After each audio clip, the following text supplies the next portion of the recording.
ये हम यहाँ बेड है, यहीं पे हम सोते हैं नीचे। 2017 से लगातार मेंस दे रहा था और 18, 19, 20 में लगातार इंटरव्यू हमने दिया है। लेकिन कुछ मिस्टेक्स आपने ज़रूर किया होगा, तो उस मिस्टेक्स को आप प्लीज़ बता सकते हैं कौन कौन से मिस्टेक्स है जो आपका 7 साल समय लग गया इसमें? मूलतः जैसे कि जो ST/SC की जैसे ST/SC है, निःशक्त जन है, वृद्ध जन है, बच्चे हैं, दिव्यांग हैं, तो इनके मैंने पहले तो समस्याएं लिखी। अगर ना है तब स्थिति गड़बड़ लगती है कि आखिर आप फेल हुए और आप मुस्कुरा रहे हैं। फिर एक प्रश्न उन्होंने हमसे किया था कि इस कमरे में क्या प्रदूषित कर रहा है। नमस्कार दोस्तों, स्वागत है आपका एक और इंस्पायरिंग और इन्फॉर्मेटिव वीडियो में। आज हमारे साथ गोरखनाथ पांडे सर हैं जो CDPO पोस्ट पे पहली रैंक के साथ चयनित हुए हैं। इनके साथ हम बातचीत करेंगे, इनकी स्ट्रेटेजी क्या रही है, मोटिवेशन क्या रहा है, और पहली बार कोई इसी सर्विस में फर्स्ट रैंक के साथ मैं इंटरव्यू कर रहा हूँ तो जाहिर सी बात है इनकी स्ट्रेटेजी बहुत ही यूनिक होगी। तो इस वीडियो को आप लोग देखिए। और उससे सबसे पहले एक मैं आप लोगों को बात कहना चाहूँगा कि पेंडेमिक बहुत ज़्यादा फैल रहा है, तो आप लोग मास्क ज़रूर पहने बाहर निकले। तो सर ने इसलिए मास्क नहीं पहना है क्योंकि इनको ज़्यादा बोलना है और हम लोग प्रिकॉशन लेकर बातचीत कर रहे हैं एक दूसरे से। और चैनल पर पहली बार आए हैं तो चैनल को ज़रूर सब्सक्राइब करें, वीडियो को लाइक करें और शेयर करें। हेलो एवरीवन, मैं गोरखनाथ पांडे CDPO में प्रथम रैंक हासिल किया हूँ उत्तर प्रदेश PCS 2020 की परीक्षा में। और मेरा ये कमरा है, आइए मैं आपको अपना कमरा दिखाता हूँ। ये हम यहाँ बेड है, यहीं पे हम सोते हैं नीचे। और बाकी सारी इधर जो है, इधर ये सिलेबस जो है लिखा है हमने अपने हाथों से। और ये भूगोल का सिलेबस है, ये GS का सिलेबस है, जिससे कि हमें हमेशा दिखता रहता है। यहीं सोते हैं और सिलेबस देखते रहते हैं और पता करते रहते हैं कि पर डे कौन सा टॉपिक पढ़ा, कौन सा नहीं पढ़ा। इधर मैप है, भूगोल का अध्ययन जब करते हैं या किसी GS के अध्ययन, तो हम भूगोल देखते रहते हैं मैप से। इधर एक वाइट बोर्ड है जिस पर हम लोग कुछ दोस्तों के साथ बैठ के डिस्कशन करते हैं और अध्ययन का कार्य करते हैं इस पर। पॉलिटी का इधर दिख रहा होगा आपको, भारतीय संविधान का। तो इससे हम ये जानकारी लेते हैं, आर्टिकल वगैरह अगर होते हैं तो तुरंत उठ के इसी पे सोते हैं, फिर देख लेते हैं कौन सा आर्टिकल क्या है। और इधर इंडिया का पॉलिटिकल मैप है जिसमें राज्यों की राजधानी वगैरह ये सब हम पता करते रहते हैं और फिर लोकेशन देखते रहते हैं। जैसे कि मैप में कई प्रश्न जो मैपिंग के होते हैं इसके थ्रू हो जाते हैं। इधर जो है मेरा बुक्स है, बुक्स का जो रेक है, यहाँ पे बुक्स वगैरह हमने रखी हैं। इधर बाकी सारी बुक्स भी हैं और हम लोग इधर से यहीं टेबल बैठ के पढ़ते हैं और निकालते रहते हैं। जो भी चीज़ें हमें अच्छी लगती हैं वो हम निकाल के पढ़ते रहते हैं। तो इस प्रकार से ये हमारा कमरा है। सर सबसे पहले आपको बहुत बहुत बधाई सिलेक्ट होने के लिए। बहुत बहुत आभार आपका। सर आप अपने बारे में कुछ बताएं, आपका पृष्ठभूमि क्या है, आपकी पढ़ाई लिखाई कहाँ से हुई है? मैंने अपनी पूरी जर्नी में शुरुआत का जो मेरी माध्यमिक और उच्चतम शिक्षा जो रही है वो मेरे गृह जनपद बलिया से रही है। मैं मूलतः बलिया का रहने वाला हूँ और मैंने 2013 में PG परास्नातक जो है वो बलिया के सतीश चंद्र कॉलेज जो है वो वहाँ से ही कंप्लीट किया था। उसके बाद से मैंने 2013-14 में फिर दिल्ली आ गए, 2 साल कोचिंग किया और 16 से मैंने फिर अटेम्प्ट लेना शुरू कर दिया था। तो 16 से 18 में हमने 2018 का UP PCS का इंटरव्यू दिया था, 2019 का भी दिया था। अंतिम रूप से मैं चयनित नहीं हो पाया। 2020 में फाइनली मेरा CDPO में प्रथम रैंक आया है उत्तर प्रदेश में। सर जैसा कि आपने बताया कि आपकी पृष्ठभूमि बलिया से रही है, छोटे शहर से रही है, वहाँ सब सारी पढ़ाई लिखाई हुई है। आजकल एस्पिरेंट्स का एक बहुत बड़ा क्वेश्चन हो जाता है कि उनकी जो एकेडमिक जो रही है 10वीं 12वीं ग्रेजुएशन में उनका कितना परसेंटेज रहा है और उसका कितना बेनिफिट होता है, तो प्लीज़ थोड़ा सा परसेंटेज के बारे में बता सकते हैं? देखिए, प्रतिशत का तो कोई योगदान नहीं होता है। मैं से इंटर कॉलेज में जब मैं इंटरमीडिएट की परीक्षा पास किया तो मैं 2nd डिवीज़न से पास हूँ। तो मैं सभी अभ्यर्थियों से ये कहना चाहता हूँ कि ऐसा कोई मायने नहीं रखता कि आप 2nd डिवीज़न है, 3rd डिवीज़न है या 1st डिवीज़न है। महत्वपूर्ण परीक्षा होती है और इसमें हम कितना बेहतर करते हैं ये महत्वपूर्ण होता है। तो मेरा तो खुद व्यक्तिगत रहा है कि मैं इंटर में 2nd डिवीज़न पास हूँ, BA में स्नातक में मेरा 2nd डिवीज़न रहा है और परास्नातक में मैं 1st डिवीज़न आया तो 65% मेरे नंबर रहे हैं। तो ऐसा कुछ नहीं है कि प्रतिशत आपका बेहतर रहेगा तभी आप सेलेक्ट होंगे, ऐसा कुछ भी नहीं है। सो सर मैं आपसे ये जानना चाहूँगा कि अभी जो आप सेलेक्ट हुए फर्स्ट पोस्ट जो आप लेके आए CDPO में, तो आपके अंदर कैसा फीलिंग्स है, आपकी फैमिली में कैसा फीलिंग है, रिलेटिव्स और फ्रेंड्स का कैसा रिएक्शन था? देखिए, खुशी तो होती है निस्संदेह। जब आदमी इतने साल संघर्ष करता है तो खुशी तो स्वाभाविक है। बहुत बड़ी उपलब्धि नहीं है, मैं भी जानता हूँ। अभी मुझे आगे और भी एग्ज़ाम देने हैं और मुझे बेहतर करना है। हाँ ज़रूर है कि घर वाले बहुत खुश हैं क्योंकि उनका त्याग था, और पापा का त्याग, मम्मी का जो लगातार मुझ पे भरोसा, और ख़ास बात है मेरे संदर्भ में कि मेरे मामा जो थे प्रमोद चौबे, उनका काफ़ी मार्गदर्शन बेहतर मिला हमें।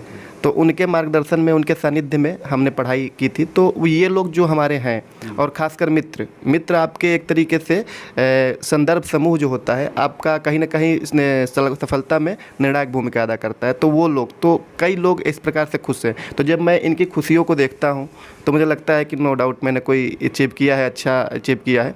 बट कोई नहीं, सफलता 2 दिन की होती है, तो अच्छा लगता है।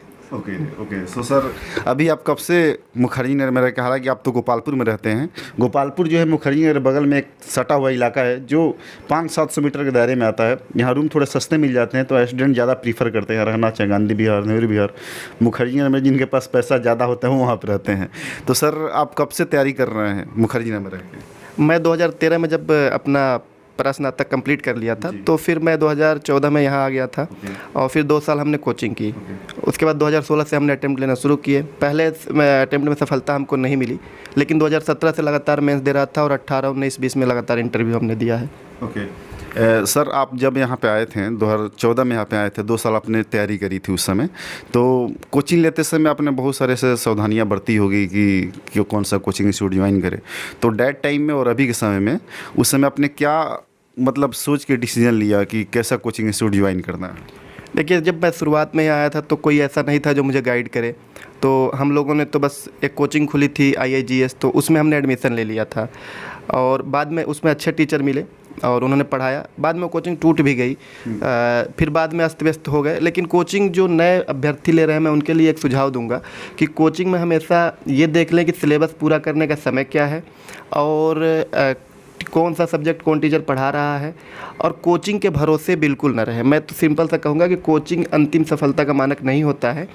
कोचिंग हाँ ज़रूर लें, क्योंकि वो जल्दी सफलता दिलाने में सहायक भूमिका अदा करते हैं, लेकिन आप कोचिंग के साथ साथ अपने स्तर पे भी रणनीति बनाएं, अपने दोस्तों के साथ में बेहतर तालमेल के साथ अध्ययन करते रहें, तो मुझे लगता है सफलता ज़्यादा जल्दी मिलेगी। सो सर, जैसा कि 2014 से आपने तैयारी करना स्टार्ट कर दिया था, 7 साल हो गए आपको सफल होने में। तो कहा यह जाता है कि UPSC हो, स्टेट PCS हो, 1.5 साल 2 साल बहुत ज़्यादा है। यदि तन्मयता के साथ यदि पढ़ाई करी जाए तो इसमें मैं ये नहीं कह रहा हूँ कि आपने पढ़ाई नहीं किया सही तरीके से, लेकिन कुछ मिस्टेक्स आपने ज़रूर किया होगा। तो उस मिस्टेक्स को आप प्लीज़ बता सकते हैं कौन कौन से मिस्टेक्स है जो आपका 7 साल समय लग गया इसमें? देखिए, गलतियाँ बहुत स्तर पे हुई हैं, और जब आपके पास कोई भविष्य में कोई बताने वाला नहीं रहता है, तो आप हर गलती करते हैं और तभी सीखते हैं। आप दूसरों के अनुभव आपके पास नहीं रहते हैं, तो आप अपनी गलतियों से ही सीखते हैं। तो हमारी कोचिंग में हो जाए, हमने कोचिंग में क्या गलतियाँ की, तो कोचिंग में भी तमाम गलतियाँ हैं। कोई कह देता है ये किताब नहीं पढ़ना है, हम नहीं पढ़ते हैं। कोई कह देता है ये किताब पढ़ना है, हम पढ़ते हैं। तो इसमें काफ़ी समय लगता है, और समय कोई वापस नहीं कर पाता है। पैसे वापस कर देंगे, समय वापस नहीं कर पाता। तो कोचिंग के स्तर पे भी गलतियां हुई हैं हमसे। उसके बाद से अध्ययन के स्तर पे हम लोग हर मुख्य परीक्षा में देते हैं, तब जाके सीखते हैं। टेस्ट सीरीज वगैरह भी हमने शुरुआत के जो मेंस लिखे थे उसमें नहीं लिए, बाद में हमने टेस्ट सीरीज लिया। तो टेस्ट सीरीज का अपना महत्वपूर्ण योगदान था मुख्य परीक्षा में। प्रीलिम्स में प्रश्नों की प्रकृति को समझना बहुत महत्वपूर्ण होता है। हमने 1-2 साल में प्रश्नों की प्रकृति नहीं समझा, केवल कोचिंग किया, और कोचिंग के दौरान हमने क्वेश्चन पेपर नहीं देखे, तो इसका खामियाजा मुझे भुगतना पड़ा। मुख्य परीक्षा में भी यही स्थिति रही कि हमने शुरुआती दौर में लगा कि हम पूरा सिलेबस पढ़ें और जाके लिखें, टेस्ट सीरीज ना करें, खुद लिख सकते हैं। लेकिन बाद में धीरे धीरे कमियाँ पता चली कि टेस्ट सीरीज का अपना महत्वपूर्ण योगदान है, क्वेश्चन बैंक का अपना महत्वपूर्ण योगदान है। तो ये तमाम गलतियाँ किया है हमने। जी सर, ये तो था थोड़ा सा आपका पृष्ठभूमि जो था, और तैयारी के दौरान आपने किस तरीके से तैयारी करी। अब आते हैं आपके स्ट्रेटेजी पे, थोड़ा सा बात करेंगे हम, जो कि सभी एस्पिरेंट से ही जानना चाहते हैं कि सर की स्ट्रेटेजी क्या रही है। सर आपका ऑप्शनल सब्जेक्ट क्या रहा है, और कौन सा मीडियम था, और उस ऑप्शनल सब्जेक्ट की तैयारी आपने कैसे करी, कौन सा नोट्स, कौन सा बुक, आप मोटा मोटी एक बता सकते हैं तो प्लीज़ वो ज़रूर बताएँ। देखिए, मेरा ऑप्शनल जो था वो भूगोल था, और भूगोल में जो पढ़ाई का था, तो अक्सर भूगोल में बहुत सारी किताबें हैं, मगर 2 किताबें बड़ी महत्वपूर्ण हैं। जैसे मेरे सामने आप देखिए, ये जो किताब है यहाँ पे रखा हूँ, ये भूगोल का लगभग सिल्वर लाइन प्रकाशन की बुक है, और इसमें पिछले वर्षों के पेपर हैं।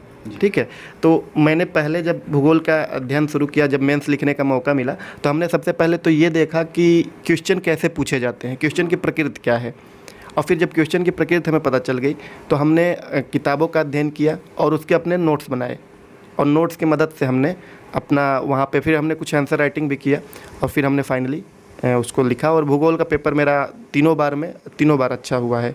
इसके अलावा एक बुक है डी आर खुल्लर की, इसमें मुख्य परीक्षा के लिए है। तो इस बुक में लगभग सिलेबस 80% सिलेबस उत्तर प्रदेश का मिल जाता है। तो मैं नए अभ्यर्थियों को ये सुझाव दूंगा कि आप एक बुक, कोई मानक बुक रख लें, और उसके अलावा आप क्वेश्चन पेपर ज़रूर सामने रखें कि कैसे प्रश्न पूछे जाते हैं, तो उसको लगातार आप लिखें। और अगर संभव हो तो सिनॉप्सिस बना लें उसका, और उसको सिनॉप्सिस बना के आप आंसर राइटिंग ज़रूर करें। ओके। और सर जो चारों जीएस का पेपर होता है उसके लिए आपने क्या क्या प्रीफर किया था, कौन से कोचिंग इंस्टीट्यूट्स का नोट्स, मार्केट, क्योंकि यहाँ मुखर्जी नगर में मार्केट जो है ना एकदम नोट्स और बुक से भरी पड़ी है। सिलेक्शन होना मतलब कैसे, कौन सा मटेरियल सेलेक्ट करना है, बहुत बड़ी बात होती है। तो प्लीज़ आप बताएं कौन कौन सा नोट्स आपने पढ़ा था, कौन कौन सा फर्स्ट, सेकंड, थर्ड और फोर्थ में कौन कौन सा बुक्स आपने प्रीफर किया था। जो ऑप्शन है, जो जीएस का जो 4 पेपर होता है उसके लिए अभी उत्तर प्रदेश पीसीएस ने कम से कम, अभी मैं जो देख पा रहा हूँ, समझ पा रहा हूँ कि अभी वो टॉपिक से ही प्रश्न कर रहा है, अभी टॉपिक के इतर बहुत नहीं जा रहा है। तो मेरा मानना है कि नए अभ्यर्थी हों या पुनः अब हम भी जो लोग पढ़ेंगे तो उसमें यही करते हैं कि हम टॉपिक चुन लेते हैं कि ये टॉपिक से प्रश्न आ रहे हैं। जितने सिलेबस में टॉपिक दिए हैं आप उसको तैयार करिए पहले, और वो कहीं से भी तैयार कर लीजिए। अगर सोशल नेटवर्किंग साइट से तैयार हो वहाँ से करिए, अगर बुक से तैयार हो तो बुक से कर लीजिए। अगर आपको लगता है किसी के पास नोट्स वगैरह बने हो किसी संस्थान के नोट्स से, तो मैं उस संस्थान के नोट्स भी लेते आता था। मुझे लगता था कि अगर ये टॉपिक नहीं है तो जहाँ से मिला मैंने लिया और अपने नोट्स में उसे ऐड किया, अपने सिनॉप्सिस में उसे ऐड किया। और अभी भी उत्तर प्रदेश पीसीएस जो है वो केवल टॉपिक से ही प्रश्न कर रहा है। तो मेरा मानना है कि आप सिलेबस को आगे रखिए, और सिलेबस को आगे रख के आप अपनी उस टॉपिक के नोट्स बना लीजिए या सिनॉप्सिस बना लीजिए, और फिर उसे आप रिवीजन करिए, आंसर राइटिंग करिए उस प्रश्न के, तो मेंस की तैयारी हो जाएगी। ओके। सर नोट्स की बात आ जाती है, बहुत लोग ये जानना चाहते हैं कि नोट्स आखिर जो टॉपर होते हैं कैसे बनाते हैं। तो आपके पास कोई ऐसा नोट्स है कि नोट्स का फॉर्मेट आपने कैसा रखा है? देखिए नोट्स तो बहुत सारी हैं, अब उसमें से मैं एक आपको नोट्स दिखा देता हूँ। देखिए ये जो नोट्स है ये सोशल जस्टिस का नोट है, ठीक है। तो इसमें हमने मूलतः जैसे कि जो एसटी/एससी की जैसे एसटी/एससी है, निःशक्त जन है, वृद्ध जन है, बच्चे हैं, दिव्यांग हैं, तो इनके मैंने पहले तो समस्याएं लिखी और इनके संबंधित योजना लिख ली, क्योंकि कारण ये होता है ना, यही मेरा नोट्स है। और इसमें सोशल जस्टिस में आंकड़ों का बहुत खेल होता है, आंकड़े आपके पास होने चाहिए। जब मैं कहता हूँ कि देश में निःशक्त जन बहुत हैं, तो कितने प्रतिशत हैं उसका हमें आंकड़ा बताना होता है। फिर उनके लिए कौन कौन सी योजनाएं चल रही हैं, तो मैंने योजनाओं के लिए एक अलग नोट्स बनाया, एक कारण समस्या के लिए एक अलग नोट्स बनाया, तो अलग अलग सिनॉप्सिस के फॉर्म में बनाए। इसी तरह इथिक्स में भी हमने ये काम किया कि जैसे अच्छे अच्छे प्रशासनिक अधिकारी हैं उनके हमने नाम लिख लिए, उनके कार्य लिख लिए, और जब इथिक्स के पेपर में लिखता था तो मैं लगातार उसको ऐड करता था कि ये कार्य इन्होंने किया है। जैसे सौम्या पांडे गाज़ियाबाद में जो थी, वो कोरोना के दौर में अपने बेटे 4-5 महीने का बेटे था, उसको ले के ऑफिस में काम कर रही थी। तो ये प्रशासन के प्रति सेवा और समर्पण की भावना को दर्शाता है। तो जब भी सेवा समर्पण पे प्रश्न आया हमने उनका एग्जाम्पल दिया। तो इस प्रकार से हमने कुछ नाम नोट किए, और बाकी तो मौलिक किताबें हैं ही इथिक्स की, मगर जब आप ऐसे उदाहरण देते हैं तो आपको नंबर नो डाउट अधिक मिलते हैं। ओके। सर कोचिंग की हम बात करें, क्योंकि कोचिंग का रोल कहीं ना कहीं लोग समझते हैं कि इंपॉर्टेंट हो जाता है। हालांकि मैं इस चीज़ को नहीं मानता, बहुत लोग नहीं मानते हैं, क्योंकि मैं भी एक प्रिपरेशन के दौर से गुजर रहा हूँ। तो आपका इसमें क्या नज़रिया है कि कोचिंग कितना इंपॉर्टेंट हो जाता है, या फिर कोचिंग नहीं करके भी घर पे रह के यूट्यूब और बहुत सारे आजकल मटेरियल अवेलेबल हैं गूगल पे, तो वहाँ से क्या तैयारी को करा जा सकता है कि नहीं? देखिए कोचिंग का अपना एक महत्वपूर्ण योगदान है, मैं इससे इनकार नहीं कर सकता, लेकिन कोचिंग एकमात्र विकल्प है ये मैं नहीं मानता। एक विकल्प जरूर है, अगर आपके पास कोई बैकग्राउंड नहीं है, आप जीडीपी पहली बार आके दिल्ली में ही सुनते हैं अगर, हाँ। तो कोचिंग आपके लिए ज़रूरी है। लेकिन अगर आपने बेसिक आपका अच्छा है, आपके घर में लोगों ने, आपने बचपन से अच्छी पढ़ाई की है, आपने अच्छे विद्यालय में अध्ययन किया है और आपने सिलेबस को समझा है, तो कोचिंग की बहुत बड़ी प्रासंगिकता नहीं होती है। मैं जो नए अभ्यर्थी कोचिंग करने वाले हैं मैं उनसे ये कहूँगा कि कोचिंग आप करिए, कोचिंग बेहतर से बेहतर कोचिंग करिए, लेकिन कोचिंग को एकमात्र विकल्प मत मानिए। जो कोचिंग संस्थान कह देते हैं उसे ही अंतिम विकल्प मत मानिए। जो सफल अभ्यर्थी हैं उनसे आप राय लीजिए और अपने अकॉर्डिंग, अपने लॉजिक से भी आप कुछ कार्य करिए। तो कोचिंग एक विकल्प जरूर है, एकमात्र विकल्प नहीं है। ओके।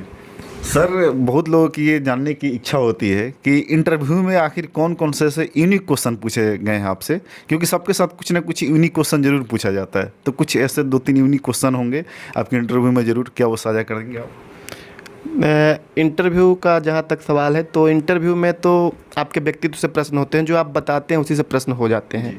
जैसे मेरा जो था इस बार वाला जो इंटरव्यू था, तो वो सविता मैम के बोर्ड में था। तो उन्होंने अपने बायोडाटा मेरा देखा, जो भी मेरे एकेडमिक जो नॉलेज अध्ययन की मैंने किया था, तो उससे उन्होंने देखा और फिर 2013 में उन्होंने देख लिया कि मैंने पीजी कर लिया है। फिर उसके बाद उन्होंने पूछा कि आप अभी तक क्या कर रहे हैं। जब मैंने बताया कि तैयारी कर रहा हूँ, तो कह रही थी कि अभी तक कुछ आय अर्जन नहीं करते हैं। फिर जब मैंने नहीं बताया तो उन्होंने कहा कि आप तो माता पिता पे बोझ हैं 8 साल से, ठीक है। तो ऐसे परिस्थिति में मैं उन्हें ये कन्विंस किया कि बेटे बेटियाँ कभी माता पिता बोझ नहीं होते हैं मैम, और उन्हीं की प्रेरणा है, उन्हीं का मार्गदर्शन है कि मैं तैयारी कर रहा हूँ। अगर वो ना होते तो हम तैयारी नहीं करते। तो इससे वो संतुष्ट तो नहीं थी, लेकिन हाँ ठीक था, उन्हें लगा कि ठीक है अपने माता पिता के लिए बता रहा है। कि फिर एक प्रश्न उन्होंने हमसे किया था कि इस कमरे में क्या प्रदूषित कर रहा है, और मैंने जब उन्हें बताया कि मैम एसी प्रदूषित कर रहा है, एसी लगी थी कमरे में, तो एसी प्रदूषित कर रहा है, तो उन्होंने कहा कि और कुछ। हमने पेंट का नाम लिया कि पेंट भी हुआ तो प्रदूषण फैला रहा होगा। तो उन्होंने कहा कि अच्छा एक चीज़ बताओ कि जो प्रदूषित नहीं कर रही है इस कमरे में। जब मैंने देखा तो ऐसा कुछ दिखा नहीं मुझे, तो मास्क मैंने बताया, तो मैम हंसने लगी, कहीं मास्क नहीं है कुछ और चीज़ है, तुम खड़े होकर देख लो। फिर मैं चेयर से खड़ा हुआ और उनके पीछे जो था गमले का फूल रखा हुआ था, तो फूल जो था वो ऑक्सीजन, हाँ। तो फिर मैंने उन्हें बताया, तो इससे प्रसन्न हुई। तो कहीं ना कहीं आपके इंटरव्यू में ना IQ टेस्ट होता है आपका, कि आप डिसीजन मेकर कैसे हैं, आप चीज़ों को ऑब्जर्व कैसे करते हैं, देखने का नज़रिया आपका क्या है।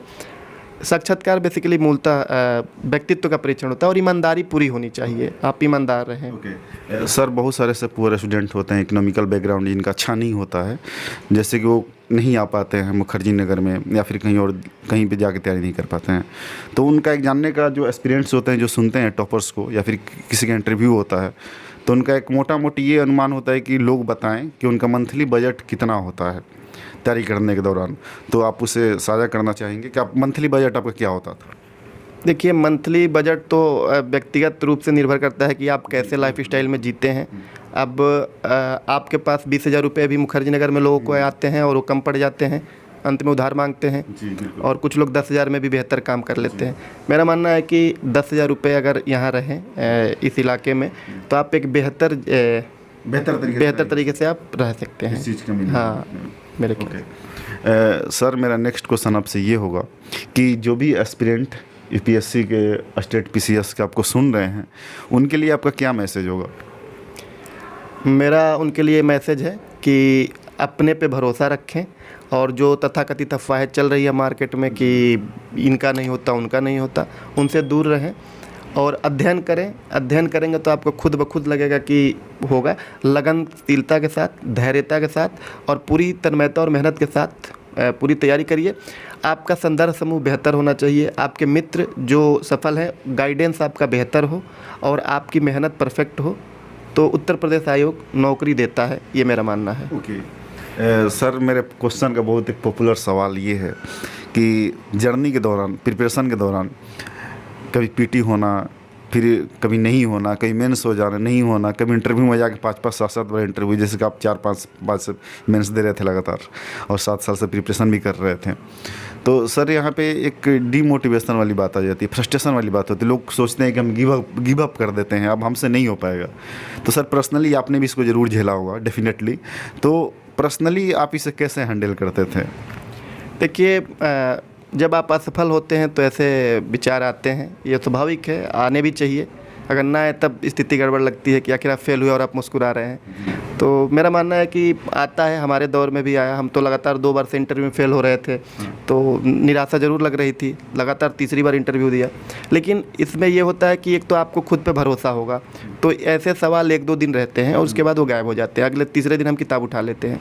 दूसरा, आपके फैमिली के लोग मोटिवेट करते हैं। मेरा मानना है कि अगर कोई तैयारी कर रहा है तो उसके माता पिता का बड़ा जैसे मेरे मम्मी पापा हैं। इस बार मैं पिछली बार फेल हुआ तो थोड़ा सा निराशा हुई मुझे, लेकिन पापा मेरे काफ़ी हिम्मत दिए। उनको भरोसा था कि मैं हो जाऊंगा। मम्मी लगातार हम पे भरोसा करती रही। जब मेरा प्री नहीं होता था तो मम्मी हम पे लगातार भरोसा कर रही थी, हमारे बाबा भरोसा करते थे। मतलब फैमिली का सपोर्ट होना बहुत इम्पोर्टेंट। हाँ, फैमिली का सपोर्ट होना, क्योंकि फैमिली आपको इमोशनली भी और इकोनॉमिकली भी दोनों सपोर्ट करती है, और ये दोनों अगर नहीं सपोर्ट होगा तो आप टूट जाते हैं। और ये दो महत्वपूर्ण योगदान होता है। फिर आपके साथ आपका पीयर्स ग्रुप का होना, जो कि मोटिवेट करे, ये बड़ा ज़रूरी है। मेरे साथ मेरे मित्र हैं आदित्य प्रजापति, एसडीएम है गाजियाबाद में। उन्होंने 2014 में वो सेकेंड रैंक भी लाए थे। उनको हम लोग जब भी देखते हैं, जब भी कभी निराशा हुई, हमने फ़ोन किया कि भाई हो नहीं रहा है, कैसे क्या करें, तो वो हमेशा मोटिवेट करते हैं। इसके अलावा पूरी ग्रुप हमारा जो है उसमें जैसे कि नंदू तिवारी हैं, संदीप है, अनुज है, नागेश थे, सुमित था, ये तमाम लोग और बहुत सारे लोग हैं। यहाँ भी जो हम जहाँ रहते हैं यहाँ पे अमित जी हैं, तमाम लोग जो हैं वो हमेशा मोटिवेट करते रहे हमें। और इसमें सबसे महत्वपूर्ण बात है, मेरे जीवन में मेरे मामा का सहयोग बहुत मिला। तो मामा मेरे प्रमोद चौबे और यहीं पे संतोष चौबे मेरे मामा रहते हैं दिल्ली में ही, तो ये दोनों लोग लगातार सपोर्ट किए। जब भी फेल हुआ तो मैं कहता था कि अब लगता है नहीं होगा, तो इन लोगों का था कि नहीं होगा, दोस्तों का था कि पांडे जी आपका होगा। तो इससे काफ़ी मोटिवेशन मिलता है। कई बार जब आपको नहीं लगता है ना, ऐसे लोग कहते हैं, और दोस्त तो मदद भी करते हैं इस बात के लिए कि चलिए हम लोग कल से पढ़ते हैं, ये करते हैं। हम संदीप थे, नोट्स बनाते थे एक साथ, लगातार मेहनत करते थे, और हर एग्ज़ाम में फेल होने के बाद पुनः एक नए सिरे से तैयारी रणनीति बनाते जगते थे। तो दोस्तों का, आपके परिवार का, और अगर कोई और आपको सपोर्ट करने वाला हो तो उनका बहुत योगदान होता है। यही लोग होते हैं जो आपको फर्श से जो है अर्थ पे ले जाते हैं। So sir, thank you so much कि अपना कीमती समय निकाल के आपने मुझसे बात किया, और आगे फ्यूचर में आपको बहुत बहुत बधाई और बहुत सारी शुभकामनाएं। उम्मीद करता हूं दोस्तों कि आपको ये वीडियो काफ़ी इन्फॉर्मेटिव और इंस्पायरिंग लगा होगा। तो प्लीज़ वीडियो को ज़रूर लाइक करें, और चैनल पहली बार है तो चैनल को सब्सक्राइब करना ना भूलें। Sir, thank you so much. धन्यवाद।